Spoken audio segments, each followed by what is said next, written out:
میں اسی لیے کربلا ثانی کہتا ہوں. آج اس غزہ میں 60,000 فوجی پھر اسرائیل بھیج رہا ہے. آج ابراہم الائنس کے نام پہ مسلمانوں سے فراڈ ہو رہا ہے.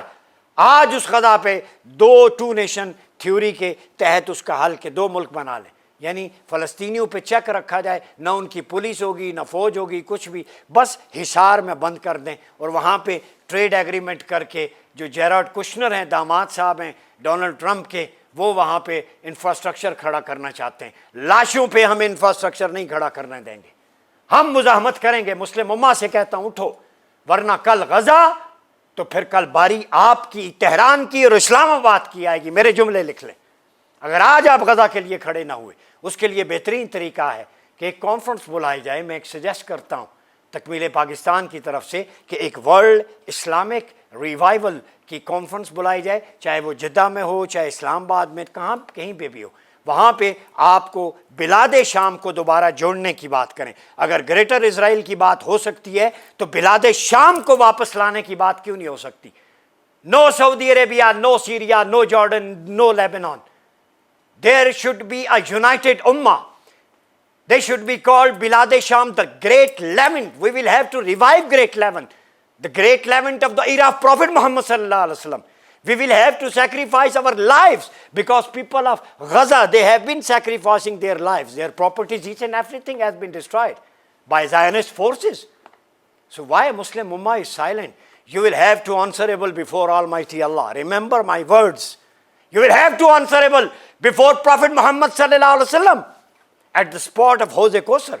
How will you answer what you have been done for the Muslim Ummah, entire Ummah? You are not Ummah. Ummah just exists in books.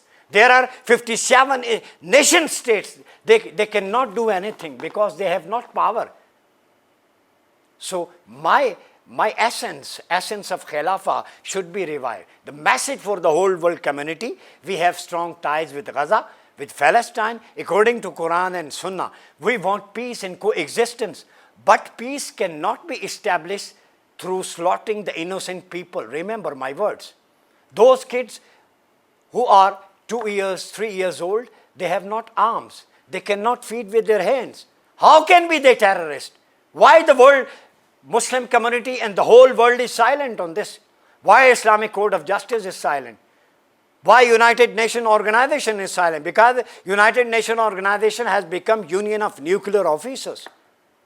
So my Muslim brother and sister, awake please and strive for the struggle of revival of Khilafah. This is the message of Takmil Pakistan and Chairman Takmil Pakistan, Mr. Saad Nazir. We will have to unite to, fight against terror, to fight against poverty, hunger, to, stand with our oppressed brothers and sisters living in Gaza and Syria. بہت شکریہ. اپنا بہت خیال رکھیے گا. اپنے میزبان doctor عمر ریاض عباسی کو اجازت دیجیے. اللہ حافظ.